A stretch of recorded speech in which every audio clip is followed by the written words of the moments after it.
And we're back with another episode of the Lakers Fast Break Podcast. We're going to see if we can try and do it this time. I tell you, my gosh, the internet gremlins are getting us a lot, and I truly appreciate your patience. It is Gerald Glassford coming back at you here from Lakers Fast Break, Pop Culture Cosmos, Inside Sports Fantasy Football, and of course, Game Source. Plus also as well, Joe Soro at LakersBall.com and Symblades with a Y.com. Of course, also don't forget the Lakerholics crew of Laker Tom and Jamie Sweet and our good friends Lakers in 5, Empire Jeff TV, Larry Lakers Dribbling Chit Chat, Lakers Corner, John McCallion Channel, and the Daniel Barry Sports Highlights channels. Please go ahead and check out what they're doing today right there for you. And like and subscribe so you get the latest notifications on when we go live on the air with the latest Lakers Fast Break podcast. It is a great day for the Lakers because it's an off day, because lately that's only been the great days for Lakers when they finally take a day off, because it's been a very big mess for the Lakers. Dumpster fire, pathetic, whole bunch of words are being tossed around as the Lakers head to Utah to go ahead and face off against a team they're tied with for 10th place in the Western Conference at 19-20. It is the Utah Jazz, and on their way there, they need to contemplate what's going on as far as their season. Is the season totally off the rails?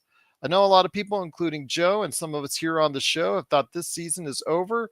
No chance for a championship. The Lakers can't get fixed. What needs is already broken. Darvin Ham's job is in jeopardy many times over. His seat is warm. They're booing at the crypto. Yeah, just a whole bunch of things going wrong in Lakers land. And here today to talk about this from an outside perspective is a guy who used to write specifically on the Lakers, who also covers the NBA now for Hoops Hype. It is Sam Yip. And Sam, great to have you here, providing that insight that we're looking for. How are you today? And looking forward to hearing your thoughts on the Lakers and the NBA today. I'm doing good. Thanks for having me on the show. I'm just here to really kind of spitball. So I guess you can just really just ask me anything, and then I'll kind of just kind of roll with it, I guess. All right, absolutely. We got Joe Soro in the chat. That's always a dangerous sign since he's not here and chatting, but I know he's out and about. Also, as well, here today, of course, a good man indeed. He is the madman from Toronto. He did get out of Toronto traffic to go ahead and stop on by to go ahead and talk about the disaster known as the Los Angeles Lakers. It is the Magic Man, Sean Grice. And Sean, great to have you here. Sorry for all the internet issues. Do see if I can get that alleviated at some point in time. Something new we can add to Talk Studio there. But my friend, when it comes right down to it, you have some questions for Sam Yip on the Lakers, their disaster. So looking forward to seeing what his insight is. One of his recent stories covered the team that the Lakers faced off against in the Phoenix Suns. So your thoughts, my friend, for Sam, so he can provide some insight on what he thinks was going on in Lakerland. Yeah, Sam, I guess the burning question is, it was this all smoke and mirrors last year from the basically the point of the trade that they made and when they got swept to Denver. Because when you look at the sequence of events, it's not as if they didn't have an idea of how to try and build a strong team around LeBron and AD. So I guess the burning question to you is, what in your estimation went wrong? I feel like last year when they made that trade with Westbrook, and then I think at the time LeBron was hurt, right? And so he was out for a while. So it was kind of on the new guys to come in and kind of gel and make a flow. And a lot of the Lakers, like when LeBron played, he had the ball in his hands all the time, and that was one of the big reasons why it didn't work out with Westbrook. And I think when you look at it like that, it's hard for guys to get into rhythm this year, especially with Vanderbilt coming in and out of the lineup. I think he missed the first 15, 20 games or so. And then you had, there is some truth to what Ham and LeBron are saying is there hasn't been any, continuity with the newer guys. Gabe Vincent and like that. But at the same time, you do have LeBron and AD playing literally every game, and you guys are literally hovering around 500. That should be no excuse. Like Eric Spoelstra always says, if we have 7 guys, or if we have 5 to 7 guys that are ready to play, there's no excuse to not caught and show the best effort. Like you can't have Darvin Ham saying that kind of stuff about like a marathon, like, especially with Laker fans. Like you're not that's like a very like a small market kind of like a coach can get away with saying that kind of stuff, but not when you're coaching the LA Lakers. That's the hallmark of that's the brand of the NBA, you know, literally. So, if that's the case, my friend, again, we have pointed out after games that Darvin Ham's comments are really not appreciated by the public. Like you said, they may be able to get with it as far as away with it in a small market, but in a larger market, saying, why are we writing on every win and every loss and it's a marathon? That one I think stuck out really a lot. I know that his continual thoughts on the Lakers and how they ramp up from injuries. Don't tell us that Rui Hashimura had a great day if he's not coming into the lineup, because it doesn't really help matters. Just say he's getting better, he's on the way. I understand he's been cleared and he's off the injury report for tomorrow's game, but just some of the things he is communicating as far as his rotations, the way he structures his timeouts, just the way he's coaching is really putting off a lot of people. And I think it really needs to go ahead and be said out there. That's part of the reason why Lakers fans are so quick to dismiss him as Lakers coach.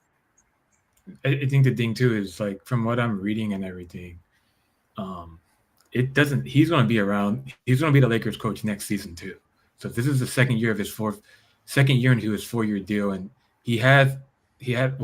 publicly he has the confidence of Pelinka and Jeannie Buss. So if he's publicly saying that she sent him a long text, that means she wants us to know like he has our full backing and nothing's going to be changing. So it's really for the Lakers season, it's going to really come down to the trade deadline.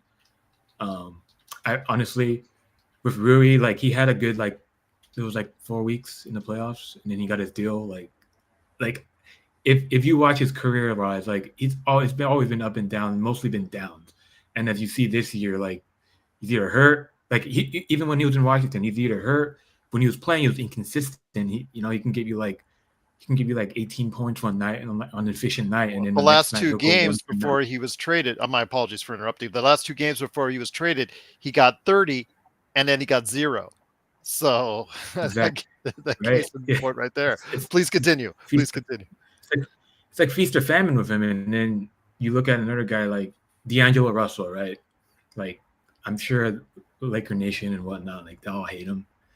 He is what he is, right? He's a problem on defense. Like he's never known for playing defense, but his offense has always been offensively. He's very up and down as well. Like his herky jerky style. He's best used as a 6-man, like a Lou Will type. You kind of like give him 20 minutes, see what he can do for a night. If he doesn't have it, then bench him. Like because if he's not hitting shots, there's no reason for him to be on the court, you know.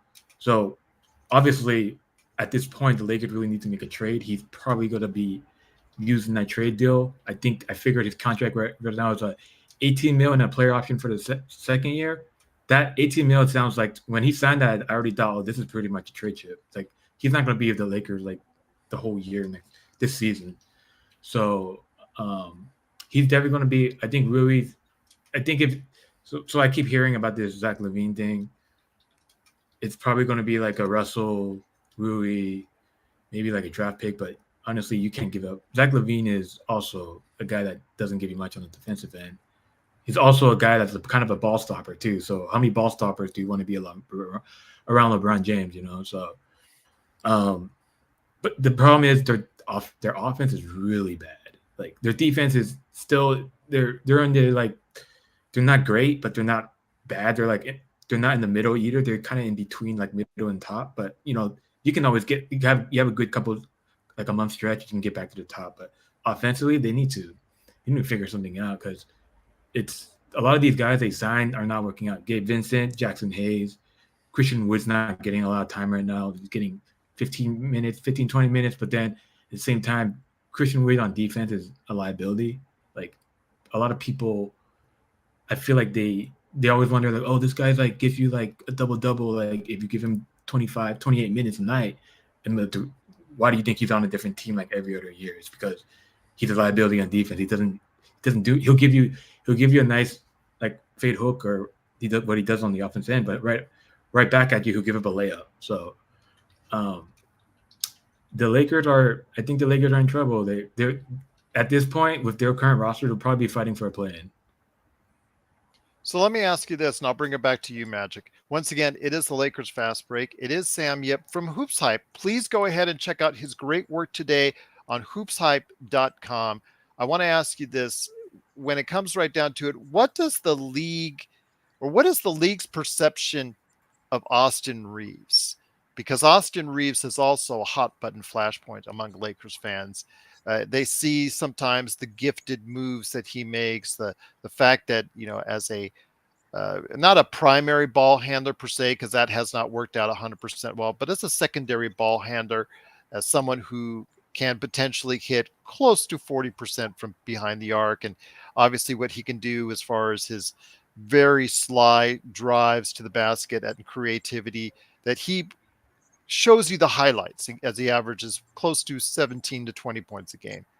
But they often don't see the other side of the equation, that his defense against first team units is terrible. As we noticed last night in the Phoenix game, they just roasted and feasted on him for 48, whatever, the entire game that he was out there. Plus also as well, we've seen this issue taking place since FIBA, when his defense was pointed out time and time again.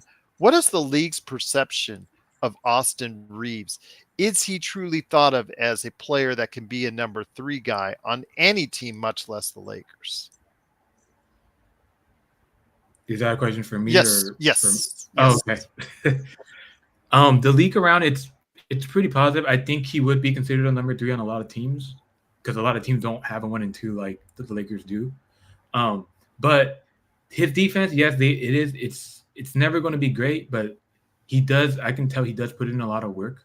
Like, you can tell. I actually talked to him this summer. I have an interview with him on Hoops Hype about it was training camp for USA Basketball in August, and I think I had maybe 10 minutes with him, and I could just tell by just talking to him, he's puts a lot of time in the gym, and he really cares and really tries hard, and like everything he does is he thinks of his mindset is just thinking of, I came from nothing, so it's kind of like I have nothing to lose kind of thing, and that's why he's pretty, like, I'd say you can play him down in crunch time. You can kind of have him on the floor. He'll make big shots. And I think it's because his whole life has been around, like, I think he was like a 3-star recruit coming out as a prospect. He was never like a highly regarded guy. So I honestly think the league, I feel like any team would want him. And I think there is kind of a lot of teams are actually, they're not happy about the fact that the Lakers got him at such a discount. And I think it was the Spurs, and I think it was another team that could have really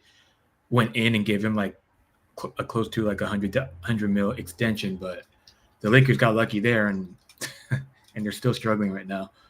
I mean, I think there's a rumor right now that's going around about DeJounte Murray, and the package is him, it's Reaves, D'Angelo Russell, and I believe a draft pick, something like that. But I think for a lot of Laker Nation, they wouldn't want to do that, because Reaves is kind of like also feel like a lot of Laker fans, homegrown talent doesn't happen a lot. So whenever there is a homegrown talent, they don't want them to leave.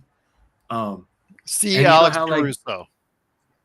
Yeah, exactly. It's kind of like you get that Laker taint, not a taint, but it's like you get more, people care more. And when you're good, people, like the media and everyone, magnifies it to the point where if you're good, you sell it like you're elite kind of thing. And then, like, I feel like Reaves was kind of getting sold like he was better than he was. He started this year off kind of struggling. And but I think he kind of, in a way, when Ham moved him to the bench, he kind of found his groove a little. And now he moved him back to the starting lineup. And I don't have the numbers in front of me, but when him, LeBron, and AD are on the floor together, like, their net rating is pretty solid. So I feel like I'm trying not to look at the chat. The last thing you want to do, it's the best Lakers chat room that's out there, Lakers Fast Break, but they can be distracting. I will tell you that. But yeah, so honestly, I know Genie loves Austin Reaves. He's not going anywhere, and I think he's going to improve every year.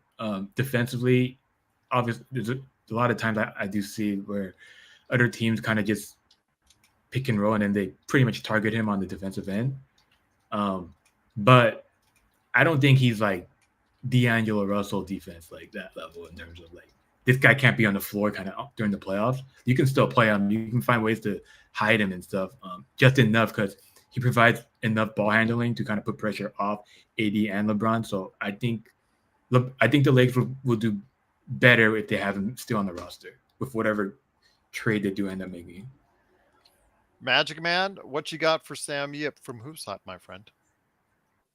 Yeah, Sam, I agree with you about what Jeannie was saying. That whole pat on the back for Darvin Ham, and basically it's a Easter egg for knowledgeable or anyone with half a brain to kind of see that the Lakers aren't going to hit eject on Darvin Ham anytime soon.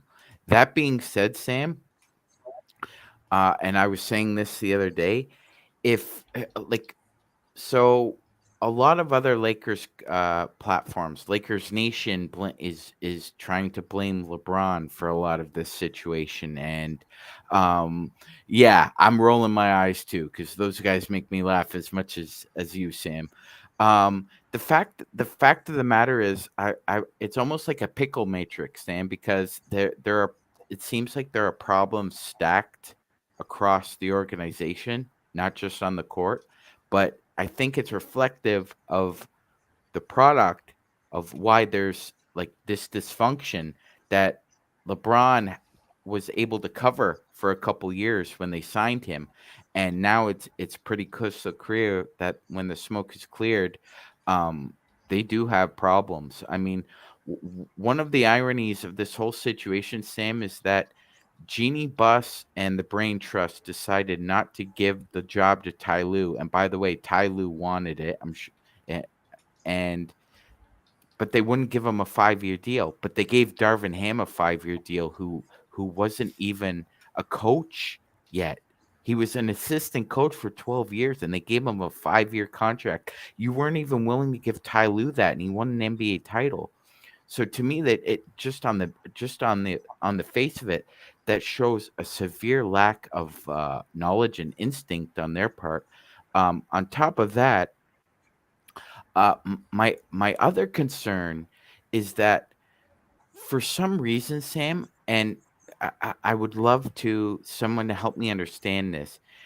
Jeannie doesn't reward executives or coaches for winning championships. She rewards them for acquiring superstars. I mean, after the Russell Westbrook trade, Rob Pelinka was immediately given an extension. Um, and that's an issue to me as well because as much as we're harping on Darvin Ham as a fan base, I happen to think that Rob Pelinka is like in the bottom, I would say 10 of GMs in the league, Sam. So why do you think that Jeannie has had such a difficult time hiring good people? Because as Gerald has stated, for almost 2 years now, she's been involved with the Lakers since her dad bought them. So it's not as if she's not ignorant towards hiring good people and sound basketball minds. That being said, where's the disconnect? Because this channel in particular, we're not buying what they're selling. I think one of the big things you have to remember with Jeannie Buss and how the whole Laker organization is run is from as a kid she kind of learned the ropes from her dad, right? And she saw when her dad was in charge, Jerry, like a lot of the moves he made, if you look back at a lot of the transactions, it's basically that people that he knew that at one time already worked for the Lakers or they have ties to the Lakers and the team. And when you look at Darvin Ham, he was in the system of the Lakers in their 2011, 2012, I believe. So there's always a tie-in, and the thing with Ty Lue was the reason that she didn't. I remember. I think there was a report at the time was she didn't want to hire him because she didn't want the public perception of LeBron's calling the shots, right? And I feel like even every move they make since LeBron's been here, they've kind of make moves based on the impression that they don't want the public to see them as LeBron calling the shots. And then when you look at that one time that LeBron called the shots with the Westbrook trade, and then look what happened, right? So even now she's even more kind of conservative to even kind of let that really get out and like that to happen. So I think that's one of the things why when you're asking about where's the disconnect, I think she's still in this kind of mindset of how things used to be run. This is the Laker brand. This is how it's always been. It's tradition. While you have the rest of the league that's owned by billionaires. And like, if you think about it in terms of net worth, the Laker brand is high up there. But as a family wise, the Buss family is probably on the low end of all these multi-billionaires, these tech billionaires out there. Steve Ballmer, the guy from Memphis, I forgot his name, but a lot of these guys. So from that, the Lakers are running at a disadvantage, and kind of wanted to add on, like even before LeBron got here, towards the end of when right before, basically once Kobe tore his Achilles all the way up till before LeBron came in, they were pretty sorry, right? I think most Laker fans will admit that's probably one of the worst decades in Laker franchise history. And if you think about it, LeBron saved the Lakers franchise, because if he didn't come, Lakers would probably still be sorry right now. And so, yeah, I mean,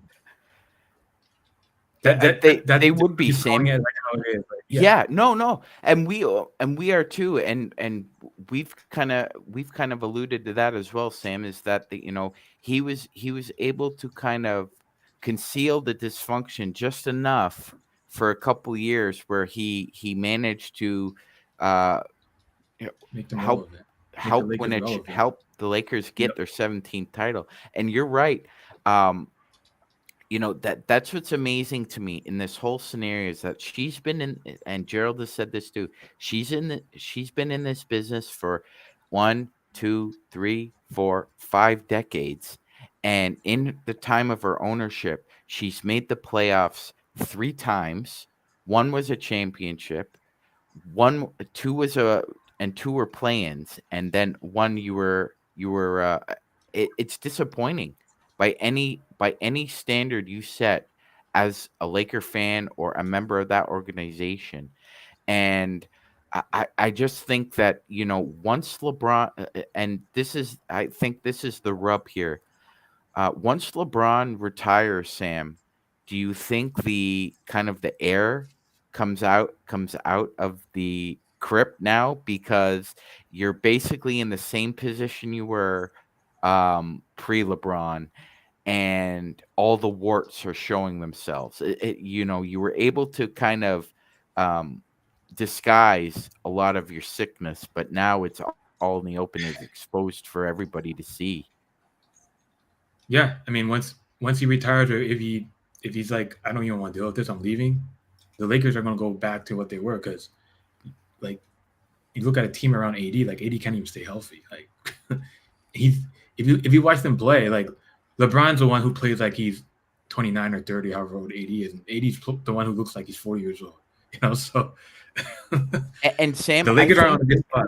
I think a lot. Also, a lot of that has to do with the deflection for LeBron, because LeBron is always going to be the lightning rod that people always aggregate towards, good or bad. And because the Lakers are struggling, it's often seen that, well, LeBron's lack of leadership, or LeBron's playing substandard, or there's something else going on. Couldn't it just be a case of, this is a 39-year-old man who's been able to basically stall father time for as long as possible, almost anybody, probably excluding Tom Brady and Gordie Howe. And go ahead, sir. I was just going to say, I think the thing with LeBron is, though, like, to push back on that LeBron narrative, is that wherever he goes, like everyone else but him gets blamed, right? It's always been like that wherever he went. It was, remember when he went to the Heat, it was Eric Spoelstra, and now look, Eric Spoelstra's still in the league. He's the highest paying coach, and he's basically going to be a Heat lifer. He's going to coach till he's like 6. He's a grandpa probably. But then you have like everywhere he's went, like it's like a runaway. It's kind of like a joke at this point where everyone else gets blamed about can't be LeBron. He's playing so well. Look at his stats. Look what he does for the game with an impact. Then at the end of the day, it's kind of like, but he gets he never gets blamed though. So every situation that he has some blame to it. You know, you can't say like he's completely scot-free of no blame at all. Oh no, absolutely, and I agree with you on that. Yeah, and Sam, probably this is a great story. Probably the greatest illustration of your point is that during that first year with the Heat, where it was kind of dicey, there were whispers, right? You just mentioned about Spo, and after practice, Spo went straight up to LeBron and said, "Come into my office," and he pointed at the whiteboard, and there was a phone number written on it, and it was Pat Riley's number. And Eric said, "You got a problem with me? Call him, talk to him, and see how we can resolve this, because I'm not going anywhere."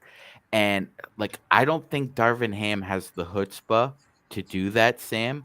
And quite frankly, this whole facade about Jeannie Buss having his back, you're right. It's like there has always been some kind of tension wherever he's gone, and it's usually been resolved up until this situation, because it seems like this is a kitchen fire that might turn towards a 4 or 5 alarm fire. And like you said, Sam, he might stand out on the lawn like this and say, I'm out. See you later." Are you talking about Darvin Ham? Yes. You mean his hands are in his pockets, right? I Yes. don't know about that. Well, Yes. we nicknamed him Pockets. So that's actually Magic Man deserves the credit on that one. So some months back, and our community has picked it up ever since. But yeah, I mean, that's some of the problems with Darvin Ham. And once again, it is the Lakers Fast Break. We truly appreciate you joining us. We've got Sam Yip from Hoops Hype. Please support his articles today right there. If you just type in Sam Yip, and it comes right up for you. I actually put a link in the chat description, so go ahead and check it out. All the great stuff that he's doing there. But, you know, Darvin Ham, I think a lot of people, not only just the comments like we talked about earlier, Sam, was also as well just the passion. He was supposed to come in and not be the X's and O's guy. He was supposed to be the guy that fires people up, that the Lakers, players would run through walls for, as far as the motivation factor is concerned. And the problem is, it might have worked for a little while, but as we go on, we see the mistakes he's made, which is kind of surprising for someone that's been an assistant coach for so long and got to work under some pretty good coaches. Although his tutelage under Budenholzer, he's emulated, I think, too much of that style, especially on the defensive end. But that's another conversation. When it comes right down to it, I think a lot of people are concerned when they see, for instance, the Toronto game where Darko, he's passionate. Not only is about his what he said afterwards, that he got fined $25,000, but if you look at him during a game, he's communicating with the players. He's passionate. He's clapping. He's getting guys involved. He's getting his team involved. He's communicating with the bench. He's communicating with the players on the court. Yeah, and all we see is Darvin Ham, 2 pockets in. So I think a lot of it's, they say body language speaks loud and clear on occasion. And I think, with a lot of people, they see that as a microcosm of what Darvin Ham is doing out there as far as the coaching job is concerned. Sam. I think a lot of it is like if Darvin Ham, like I feel like if Darvin Ham was doing what Coach Darko was doing with the Raptors, like pounding his hands on the desk, basically calling out, like maybe it's like not, but like standing up for his players and stuff like that, like more openly, like that's when you get your players to buy in and to literally jump off a cliff for you, as a challenge coach. them more. Exactly, yeah. I think there's that going on, and as you said, like he's been assistant for that long. But I always wonder when it takes that long for assistant coaches to become head coaches. I always wonder, why did it take this guy so long? Does that mean he's not that good? So that's always another thing. I was questioning the move already when they hired him. I I thought Frank Vogel was a good coach for the Lakers. Like he fit in terms of what they did defensively as a team. Like their identity is still on defense, but then their offense is. I mean, Vogel's never been an offensive guy, but then it was always about his defense, and he held guys accountable on defense, and then basically Pelinka effed up. So then he took the blame for it, and then he got canned after I think it was only 1 year removed from when they won the title in 2020, when he got fired in 22, I believe, right? Yes. So it's just as a Laker fan, you kind of have to be frustrated when you kind of look between like, and this all goes back to the top. It's not really the players that are at fault here because it's always the constant is AD and LeBron. Everyone else is interchangeable, but then what's going on right now, like all you got is 1 year out of this whole LeBron run. Like LeBron's still playing at an elite level, and you guys are basically just wasting it. Like kind of wasting it. Not as bad as like how the Warriors are wasting it right now, but they're another conversation. They're mighty close, Sam.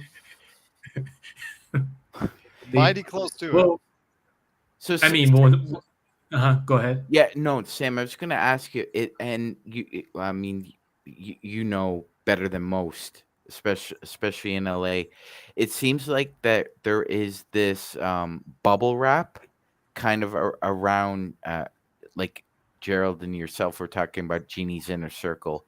The world's a giant place now, Sam, and we all can't afford to live in a vacuum, but people can still afford to live in bubbles depending on their resources. And she seems to be just living in this small, vacuous bubble where she's told she's brilliant, right? Every move she makes, she's got the Midas touch. And it just seems that, like you were alluding to, it seems that the PR has gone out of their way to try to deflect and or protect her. There's issues with, instead of placing blame on Genie, you can direct your blame towards the Rambi, like Kurt and Linda Rambis. Now let's be frank.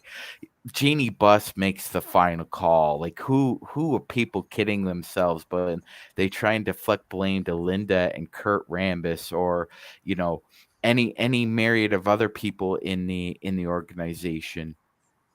I mean, she's got eventually, Sam, like you were saying, and unfortunately, I feel the same way, that the Damocles is kind of just hanging over our heads collectively. And do you ever see a point where, Jeannie eventually falls on the sword and says, you know what? I brought a champion. No. I mean, you're basically telling a queen, like that's not happening. She owns the team. Like, unless I think there was the way she kind of wrestled the whole control away from her brother was. Yes. I think her dad basically said that she controls everything at the end of the day, right? It was pretty much Succession. Like she managed to get all the other Buss children on board with her, and they isolated Jim and Johnny, and it was 4 against 2. She's too likable, like where she's gonna get their whole family to go against her like that, because there's no way. Yeah, she's a very likable person. So it seems like it seems like bad owner. It seems like Marge shot without the racism. That's what it seems like with Jeannie Buss. It's like a bad owner who just happened to be in the right place at the right time. That's what it feels like. Was that the Cincinnati Reds? Yes. Widow that took over? Yes. That's what it feels like without the racism. I'm not familiar with that team's when she was on the range, so I can't really comment on that. But that's well, I mean, they were successful as well. I mean, they did win a World Series under her ownership, but afterwards it was just an unmitigated disaster, and I'm worried that that's going to be the future of the Los Angeles Lakers. The thing is, like, everyone kind of knows LA is kind of like it's who you know to kind of get ahead in like whatever you're doing in terms of promotions or just status and stuff. And she obviously her whole life has grew under a very public light, so it's a lot of who you know, right? And a lot of in this world, right? With anything really, not beyond basketball, but it's not about who you know. It's about hiring the right people, of getting a different idea. Maybe you have a blind spot too, because you're not in that bubble that they're in. So you need to hire from. And you look at some of the stuff that the Clippers have done. Like they bring in a bunch of different people from different ways, even with all the criticism of like people saying, "Oh, they're still the Clippers and whatnot." But I mean, Steve Ballmer has done a tremendous job in terms of you don't want Ty, but we'll take Ty. We'll build. We got two guys here that they did lose the SGA trade, but then at the same time, Kawhi was asking, I think he was asking Steve, like he's like, "Oh, I'll come, but like I want you to bring someone to help me win now." And then I forgot. No, it was Doc. I think Doc said this publicly about. And then he was like, "Well, Shea's really good." He's like, "Well, how much? When is he going to be really good?" And then, they couldn't really answer that because he wasn't like this now. So they had to do the trade to get Kawhi and Paul here. So that trade, like, yes, it looks bad, but they had to do it if they wanted to bring these guys in. So that's Clippers are another talk. But it's just just a lot of the Lakers. It's kind of like they just need to get out of this Laker exceptionalism, like where we're the Lakers. People want to come here. We're a brand. We're like the Porsche, the Bugattis. Like people need to like understand who we like. People will revere us just because we're the Lakers. Like the rest of the world has moved on. Like you got Right. this little And it kind of reminds me of Sam. It's like the Clippers, the Warriors, the Suns. They're like the house of Balenciaga or Gucci, and then you have this small mom and pop like the Versace's, right? Like that's kind of what the Lakers remind me of. Is this kind of this small mom and pop shop, and at times they're prosperous, but like you said, Sam, it's 2024. The world has changed, and you need to evolve with it. You can't be that small little brand anymore. Yeah, I think a lot of it too. The one thing Lakers will always have for them is players want to play for the Lakers just because of the brand, and that's the one thing holding this whole thing together, right? That's even how they got LeBron. Like he was never going to go to a team like the Clippers or anything, but the Lakers are the Lakers. Like people care about the NBA is a better league when the Lakers and the Knicks are good, but like she really needs to just let people like why is Kurt, like, have you seen Kurt coach like Knicks Minnesota? It was terrible, and now you bring him back. Like what is he there for? Like the league, he's a big man. Like the way he plays, it's like he's probably still thinking about the triangle. Like it's a different league now.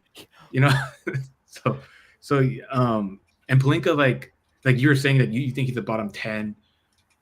I thought he was really bad, and then the trade kind of got me back in his good graces for a bit. But then I feel like it is a bit of an anomaly, like the guy they got who kind of shot like we were saying earlier about Rui and D'Lo, who shot like really well from three and stuff. So, I mean, he basically got the job because he was Kobe's agent, and that's how he knew the Bush family and stuff. So it's all about who she knows, who she trusts. A lot of everyone. They probably won't even hire anyone. They probably won't. I don't even think they like interviewing people if they have no previous connection with the Lakers franchise. Don't quote me on that. It's just based on things I read, and I kind of like I'm like, that sounds like every coaching candidate they interview for usually has. There used to be a coach or a scout for the Lakers or something. So that's just, I don't know, something. Don't quote me on that, but if you want to go into that, go like a Reddit deep dive, and maybe you'll find something related to that. Once again, it is the Lakers Fast Break. It is Sam Yip from Hoops Hype. Please go ahead and check out his great articles today on Hoops Hype. Sam, so as we get closer to what's going to happen in Utah tomorrow night with the Utah Jazz, who are on a hot streak, 8 of their last 10, tied with the Lakers for 10th place in the Western Conference as the Lakers go ahead and head into Salt Lake City, making their situation even worse. I'm saving the dumpster fire photo for another day, so I won't put it up on today's show. But when it comes right down to it, it is not looking good for the Lakers. Is there still an opportunity to turn this around? We saw this last year where the Lakers started out 2-10 and were able to, through various ways and means, of course, Rob Pelinka, for the first time in his entire tenure as GM, finally getting some trades to go his way. And obviously we saw where it went from there with the Western Conference finals run, which many are now calling fool's gold at this point in time. But do you see this actually being able to be turned around at this point in time? Because this is a different scenario for this season. It's a season where came in with a lot of hype, a lot of promise, and after the IST, the beloved NBA Cup championship, and that wonderful banner that is now raised high upon the rafters in the crypt, which I'm so in love with. Not. But your thoughts, though, on the season, which has gone dramatically different from last, do you think it can actually turn around in the Lakers' favor? Turn around as in like win the chip, or like being just saving face at this point would be great. I think so. Yeah, I think like their defense is, like I was saying earlier, it's not great, but it's not terrible. It's better than average. So you can go from that to elite, and then their offense, they just need like one or two more guys that can create better shots for them. They're just like, right now they have like Prince is literally the only one who hits consistent threes right now. Everyone else is like hit or miss. Most of the time it's miss. I think they can make one or two more trades that can bring in some more offense, some more like better catch and shoot guys that can kind of get them back into the conversation. But I mean, whatever they do, they can't beat the Nuggets or if the Clippers, if they're healthy, they can't beat the Celtics. Honestly, they can't beat those teams right now. Like honestly, even if they trade for like one of these Levine types, Murrays or whatnot, like they can't beat. They like you said, they probably just to save face, sure, but that doesn't matter in LeBron's era. Like for him, it's either you win a chip or you don't. When you don't win a chip, it's a disappointment. So. Yeah, and I agree with you on that. That's but unfortunately, at 39 years old, he just can't give you what he used to give you. I mean, the fact that he is giving you 24, 7, and 7 is great, but the problem is that's substantially below what he has given you in the past. And obviously, he gets pointed out every time he doesn't hustle back on defense, et cetera, et cetera. We do know he's 39, but the team, as I noted to the audience out there, 3 through 13 just does not have two-way players that can play consistently or have played consistently this season, Sam. So your observations on the Lakers when you see them, because you go to the crypt quite a bit. You live in LA. Obviously, you hear all the Lakers conundrum, on a daily basis that's going on there. Your observations on where the team is going right now, because it doesn't look so pretty as of right now. I think there's a lot of pressure right now for them to make moves. As the more losses pile up, the more people are asking you guys, kind of like that, that meme of the thing poking, please do something, kind of like that. But there's a lot of pressure to make moves, but I think LeBron and AD are really just. I can tell. I think LeBron said to McMiniman last week, or he didn't say it, but McMiniman reported that LeBron's patience has been tested this season. There's been multiple instances where he's been tested, and I don't know if that's if he's a shot at a dig at the coach or Genie's little inner circle or whatnot. But like he's not a young man. Like you said, he's not a young man anymore. He can only do so much. So. We've seen the best stretch of AD in his whole time with the Lakers right now. Like, honestly. And that's one thing I wanted to ask you. That was going to be my next thing, as far as we have talked about AD and his up and down ride offensively for years, and we even saw that in the playoffs. You didn't know which output you were going to get from him, and then he came into the start of this season doing the same thing. 30 points one night, 15 the next. And then all of a sudden he went on a 6 to 8 week stretch where he, again, gave you everything that you needed, everything that the Lakers fans have been asking him to do.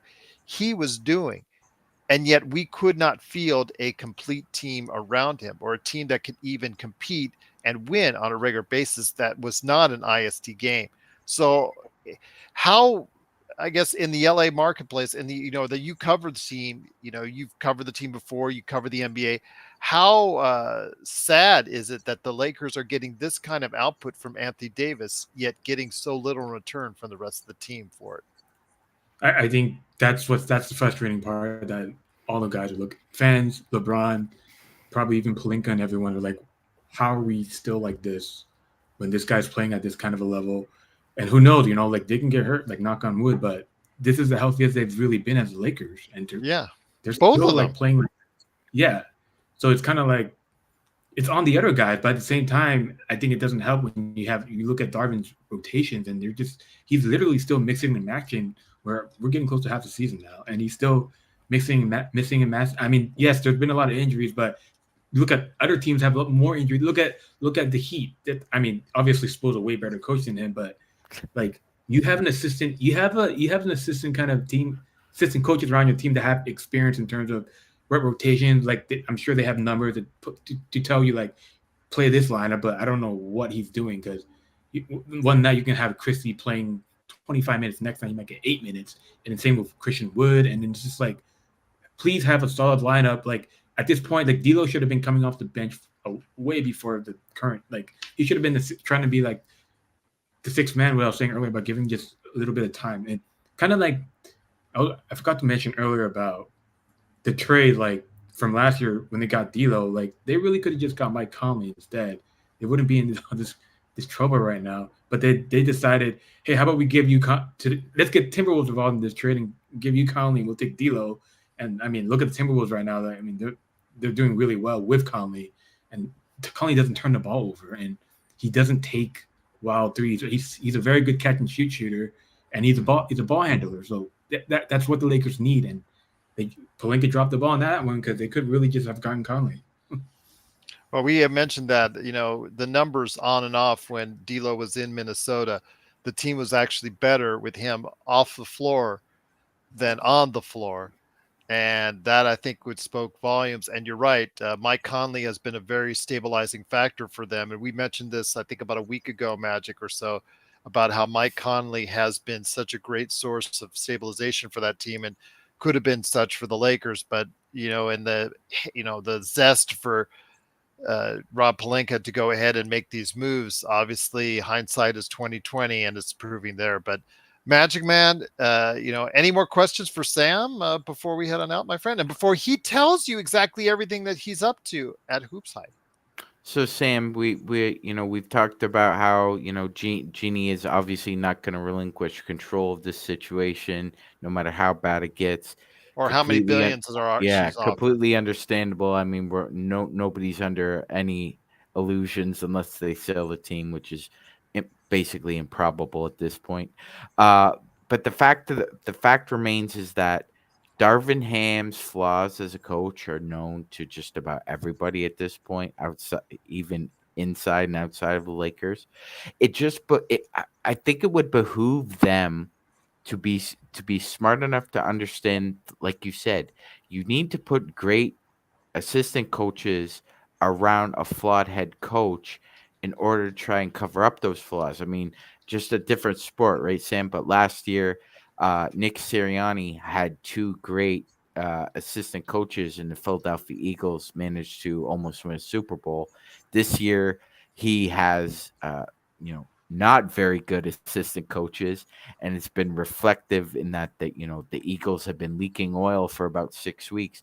It just seems that I'm not sure if it's just an instinctual problem here, Sam, but I get the feeling that Darvin Ham brought in LeBron's buddy Chris Shent, and he also brought in his friend Damari Carroll this year, and then you have Phil Handy still there. There doesn't seem to be a lot of stability with the assistant coaches, and somebody who's willing to tap Darvin Ham on the shoulder like the previous game against Phoenix and say, "Hey, I don't think you should put Austin Reaves on KD out of a TV timeout because you have Jared Vanderbilt in the corner there. Like he's in the corner guarding Grayson Allen. I'd put Vando on KD Darvin. It just seems that I get the feeling, Sam, that even if they tried to, Darvin Ham would resist that because it could be perceived as a threat to him if there was Magic Man, they would just automatically switch anyways in Darvin Ham's defense and just do it anyways. A drop coverage, coverage. Because you see, they just switch the switch. They don't. There's not always even have to be a screen involved. They just switch to switch. Yeah, I want to make that meme with Oprah and put Darvin Ham's face on there. Just drop coverage, drop coverage, drop coverage, drop coverage. That's all he plays. How do you feel about that, Sam? Is there like I get the feeling that if you brought in a competent or a capable offensive coach, that it would make for a better team. But it feels that, like you said, he may be resistant to that because he might perceive it as a threat, and then that would be a bigger problem. I feel. I mean, to just answering to your point there about him being resistant. Like if you're resistant, then you're just not a good coach. If you're not open-minded, Exactly. try different things, and that just shows right then and there, like you're not a good coach, that you shouldn't be coaching. And then just kind of just I want to point out from last year, Joe Mazzulla with the Celtics, right, first year coach, he didn't have a good assistant bench with him. I think during the middle of the season he lost Damon Stoudemire. He lost like 2 or 3 guys during the season, but they were already he was an assistant. He was not even supposed to be the head of the snake in terms of assistant coaches. It was Will Hardy. Will Hardy got the job with Utah, so he came in and took over. And then this year, they brought in Sam Cassell. I think they brought in some guy from Atlanta. They brought in a lot of different guys that have a lot of leadership roles that Joe Mazzulla doesn't have to worry about. And you can tell even if you watch press conferences and stuff with Joe Mazzulla, he's not as reserved as last year. He's not defensive. He's more open to talk about stuff. Like I think the other day he randomly talked about the town again. He's like, oh, by the way, guys, I know no one asked me this question, but my favorite season in the town and stuff. I'm sure you guys know about the whole he watches the town like 4 times a week or whatever. But it's just things like that Darvin Ham is like, I don't know if he's not open to that. I feel like he's a guy that wants to get help. It means winning more, but to your point, if you're listening to that, he's not good. Like even Genie's going to have to admit, well, you're not a good coach if you're not willing to be open-minded and have us bring in people that we think will help you do your job better. One thing I want to ask you before we go ahead and make sure you get the big plug on what you're up to at Hoops Hype. As far as Hoops Hype is concerned, you do cover a lot of the NBA now. You used to write specifically for the Lakers, but now on SI.com, but now you're writing for the entire NBA. One of your last articles, in fact, on the 10th, was about the Phoenix Suns, who just dismantled the Los Angeles Lakers. They're now going to tell you, and Magic's friends at the 805, I believe the Suns podcast, they're now going to tell you they're finally healthy. We finally get to see what our Phoenix Suns are all about. That being said, we did get a taste in Lakers land yesterday, exactly how good they can be when they're hitting on all cylinders. Do you think this is now going to be a turnaround sign for them? And as far as them moving forward as a possible higher tier team without they were thought to be believed?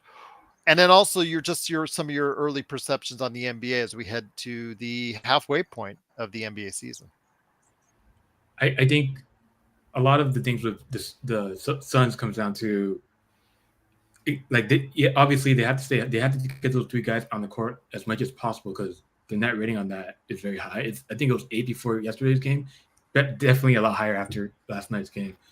And I remember like last week, I think when they played the Clippers on Monday, they got blown out by the Clippers. And then after the game, like I was at the game in the press conference, Vogel was talking and he was asked about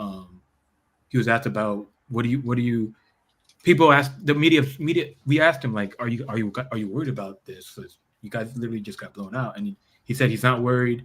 This is part of the process. They just need to play more and he had to practice I think a day after. He said, I've been on a lot of teams that might have been that dig at the Lakers. He's like, I've been on a lot of teams where I felt like we had it in us or we didn't when we were struggling. He's like, but I do feel like this team we do have it. I don't know if that's a dig at some of his previous Laker teams that maybe he knew that they didn't have it. Maybe with Westbrook and stuff. But honestly, with them, they need a ball handler. Like in my piece, I talked a lot about their fourth quarter break, like literally meltdowns. Like against Portland, they were up like 18 points at halftime, and then they lose the game by like 15 points. Like how's that possible? You're the Phoenix Suns. I don't care if Beal's not playing. You got Booker, you got KD. Figure it out. Like there's no reason to lose to these lottery teams. A lot of that has to do with focus. I feel like maybe they're just thinking like, we just can't wait to get Beal back, get the whole game back together. But I mean, you guys got games to win. The West is pretty tough. So, and I do think outside of the point guard thing, I don't think Nurk is the answer. Nurkic, I think Shaq said today about something about him being soft. Like, I'm not going to further comment on that, but he is not like what I would call a rim protector. They do not have a rim protector. Like KD, if KD's your rim protector, like you're not going to win a title like that. So Yeah, they need a yeah, Sam. Like you could sometimes qualify him as the Bosnian Beanie Baby out there instead of the Bosnian Beast. exactly. Excuse me. They need a point. They need a guy that can handle the ball, especially they need someone in the fourth quarter. They honestly, I don't know why they got rid of Cameron Payne. Probably could help them a little bit. I know Tyus Jones is probably on the trade market, so I don't know what they don't have anything left to trade, so probably can't get him. But he would be a nice addition to them. And in terms of a center, like that's what you guys went all in. You traded Ayton basically for Nurkic, so that's what you have. So I honestly, I don't think they'll get too far in the playoffs, but we'll see. And in terms of the rest of the NBA, right now it feels like the team to beat really is just Boston, even though they got crapped over on by the Bucks yesterday. But it's just one game, Everyone has these kind of one gamers. Do you think the Oklahoma City? Well, let me ask you this on another NBA related question. And once again, we have Sam Yip from Hoops Hype. Truly appreciate all the time he's taken for us. What about some of the other teams in the Western Conference? Do you buy in and think it's real right now for the Minnesota Timberwolves and the Oklahoma City Thunder? I'd buy the Thunder more than the Wolves, just because Wolves are kind of that team where you've seen enough of, but you're not sure they're over that hump. It's kind of like early 2000s when Dirk was with the Mavs. Like no one bought them until they won the championship, right? So Timberwolves are kind of in that boat where, okay, we can see that the Karl-Anthony Towns and Gobert lineups work. Like defensively, they're really, really good, but we haven't seen it in the playoffs yet. So we need to kind of wait. Last year, going up into the playoffs, I remember Jaden McDaniels literally broke his hand getting frustrated about some meaningless like end of the regular season game. So we haven't seen it yet. But the Thunder, they just seem like they're a young team, but the way they play, it seems like they're all veterans. Like the way Shea talks, he doesn't get too high, too low or about game winners or anything like that. Before Chet Holmgren, like they were just really missing that kind of that rim protector, that kind of five that can kind of stretch the floor. And now they have him, and like look at how good they are now. We haven't seen anything again, like because of the playoffs, but I wouldn't be surprised if they got to the conference finals this season. Magic Man, any NBA questions for Sam Yip from Hoops Hype? Yes, Sam. I have a very distinct, specific question for you about the draft from this previous year. The Portland Trail Blazers just suffered their second 60-point-plus loss in franchise history. This is a bad team, Sam, and I'm wondering if you think that maybe scouts got a little over their skis with what they saw out of Scoot Henderson, because when I watch him play, I see a very average athlete. To be fair, he's got a very soft touch at the rim when he's able to create angles or space for himself, and I'm sure his shooting will improve a little bit. But do you think that Scoot Henderson at this point might be considered, not the same caliber that we thought of when him and Wemby were being discussed as, possible, number one picks? I think we really have to give these guys more time because it's only 30 games into 30 something games right now into the season, and he missed a good chunk of it with the injury.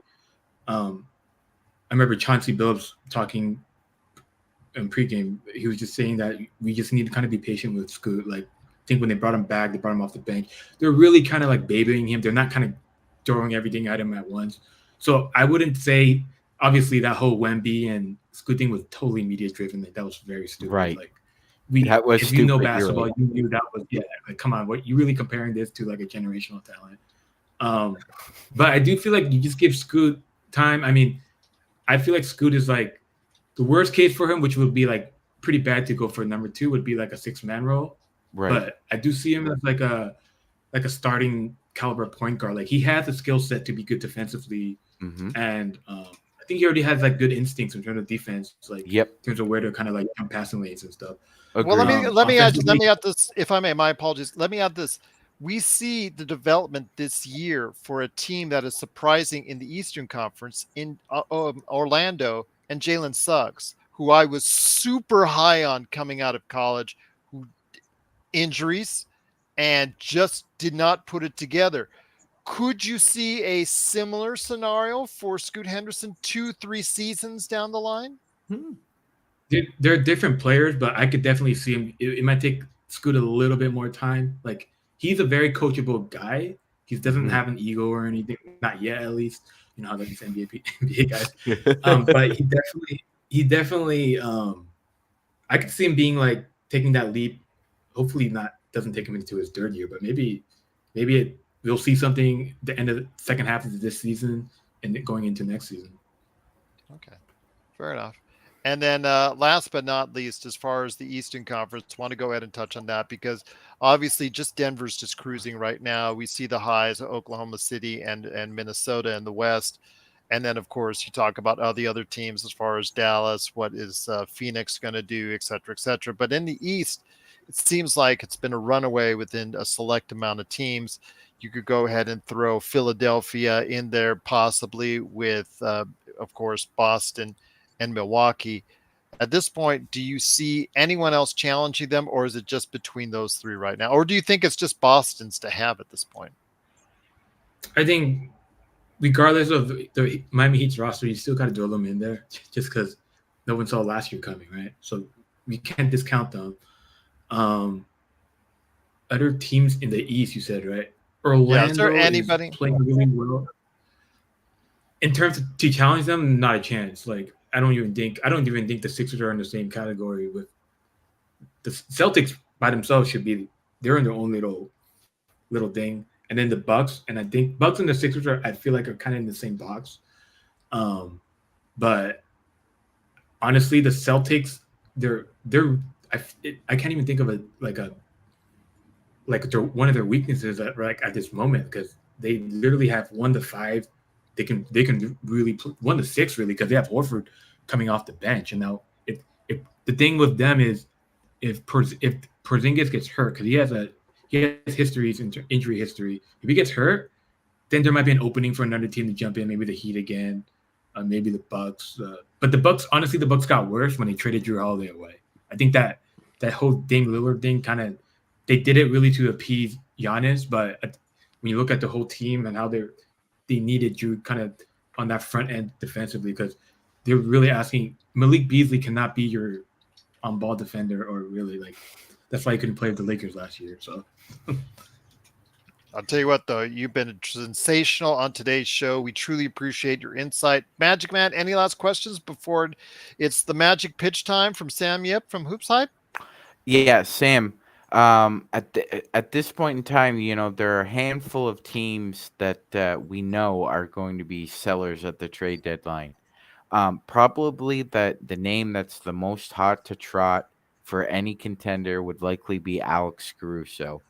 Do you see the Chicago Bulls finally pulling the parachute on the Caruso experiment because he's a great defender and a very good team defender? It's just for some reason, well, we know why. It's the poor construction of the Bulls. But do you finally see them relenting on calls and finally saying, okay, yeah, we'll accept this deal and we'll trade Alex Caruso? Because I feel that if a team like Philly or OKC, or my goodness, if somehow Denver has a couple extra first round picks, if somebody like that acquired Caruso, I think it could definitely vault a contender into that same category as potentially the Boston Celtics, because if you're bringing in Caruso, you're already acknowledging that you think your perimeter defense is either pretty good or needs improvement. So, what are your thoughts on Caruso? I think that's one of the guys that they really don't want to trade. I honestly, at this point, I don't think they would even trade him for like one first rounder.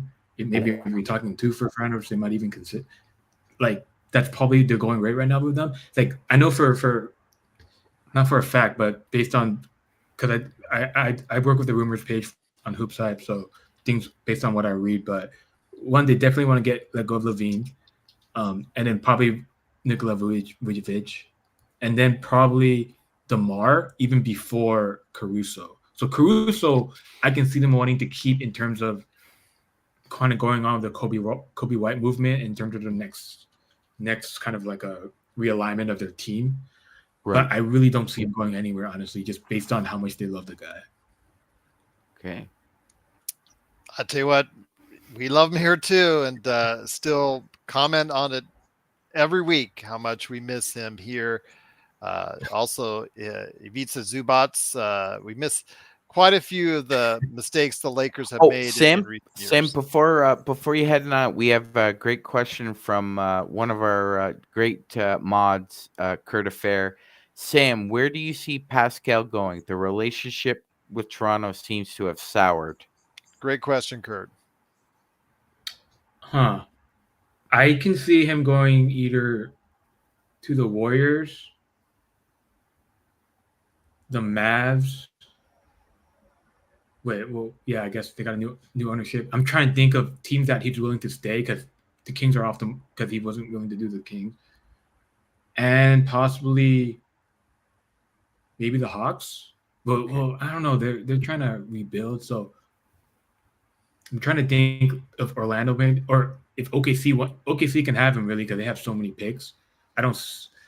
They're not going to do it. He only a team that knows he's willing to resign is going to do it. So that's probably going to have to be the Warriors, like a Kuminga, Moody might be a lot for them. Kuminga, Moody, and a pick for Siakam might do it, but Golden State probably has to make a move way more than the Lakers do. So I could see him.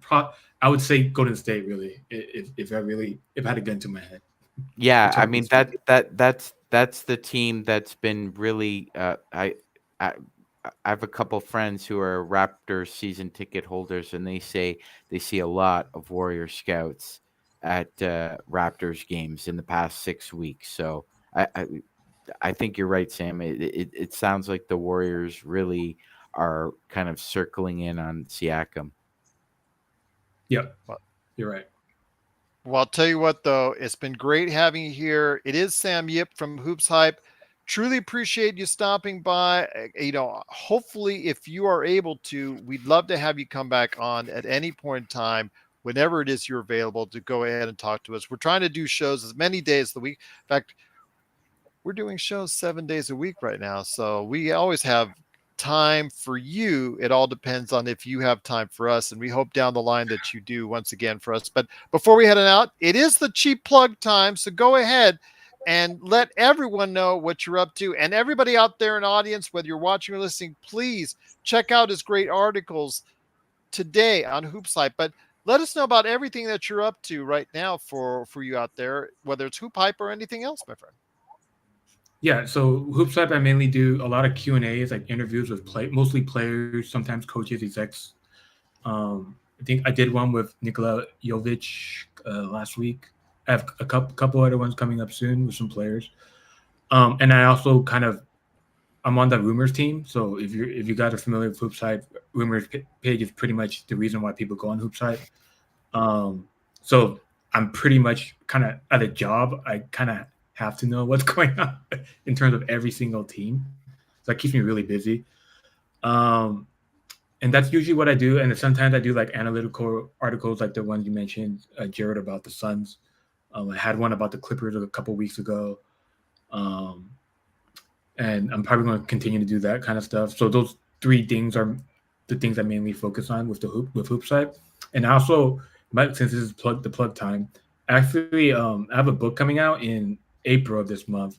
It's not related to basketball, but there is a David Stern chapter in it. But the book is about the U.S. women's national soccer team and basically their fight for equal pay. So basically, I teamed up with, he was the head counsel for the Players Association for the U.S. women's soccer team during they started the whole equal pay thing. So me and him teamed up. I helped him write this book out. It's coming out in April. So the next couple months, we're going to do a lot of marketing on that. There is some basketball tied to it where there's a chapter about David Stern and Joe Lacobs they're not talking, but it's through my co-authors' experiences with these guys. And then there's a bit on what the chapter had David Stern and Gary Reinsdorf had a little bit too on that singular chapter. But it's a book based on I think the book it's going to be mostly bought by like women, like American moms and whatnot. But I feel like it's still a very compelling story because this is the first time that anyone's really disclosed of what actually happened behind the whole equal pay thing. Because the whole book is basically about how they didn't get equal pay. So the co-author is basically saying he's going against the whole media narrative of they got equal pay. Apparently, he's saying that they didn't get equal pay. So I'm sure you guys will start seeing it in media outlets and stuff coming in the coming months. So that's what I got going on. Well, definitely looking forward to it. And then I know you're going to have to go what we call, when I do the interviews for my pop culture show, they call the car wash. When you do the car wash, please go ahead and come by and stop by as a spot of the car wash to plug the book and also talk about everything going on in the NBA. We'd love to have you back on that for that. If that's all possible, please come on back. We're always here for you. So if you get a chance, please do so. But first and foremost, we wish you continued success with Hoops Hype and also your book upcoming as well. And yeah, let us know when you can come back on because we'll definitely help you plug the book. Yeah, for sure. Just you have my contact info. Just let me know. You got it. Absolutely, Sam. Truly appreciate it. Magic Man, any last thoughts before we head on out? Thank you very much, Sam. It was excellent having you on the program. Great show. Thank you so much for stopping by. Hope to have you again. All right. Thank you, guys. I'm sure you guys will see me around. Absolutely. Right. Looking forward to it. Again, it is Sam Yip. Please check out all of his great articles he's doing on a regular basis at Hoops Hype. I've dropped it not only several times in the chat, it's in the description below. Whether you're watching or you're listening, it's right there for you. The link, just click on it and you get to see all the great articles that he's been doing today on Hoops Hype. And when he comes back on, we'll make sure we get you a link to his latest book on the U.S. women's soccer team and their fight for equal pay as well. Was there a title for it? Is there a title yet that they've come up with? It's the title is All Things Being Equal, and and then it's also like a subheading. It's All Things Being Equal: The Genesis, Cost, and Aftermath of the USWNT's Equal Pay Battle. I could just see me walking into a Barnes and Noble. You said you're looking for a book, sir? Yeah, let me just go ahead and hold on. I need to get you the whole title here. It's 20 words, so hold on. What's easy is my name, right? Sam Yip. So if you search down Amazon, the book will pop up. So absolutely. That's the great thing. Do you have an author's page? Will you have an author's page on Amazon? It's already up, but I'm sure it's going to get updated pretty soon. Oh, sweet. Yeah, absolutely. Because that's the easiest way to find it. Yeah, Sam Yip, and it'll come right up for you. So absolutely looking forward to that. And once again, it is Sam Yip from Hoops Hype. Looking forward to having him come back again to talk Lakers, the NBA, and also possibly even the U.S. women's team. Definitely, absolutely looking forward to that. Magic Man, always great to have you here. And the best Lakers chat room that's out there is the Lakers Fast Break. Don't forget, tomorrow we'll be back, hopefully not for more pain.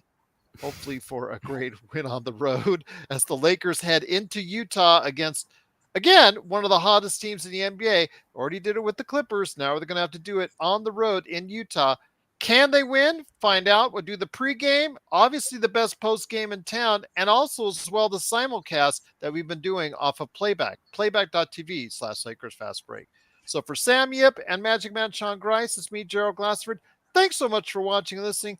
Please like and subscribe to get the latest notifications on when we go live with another great episode of the Lakers Fast Break Podcast.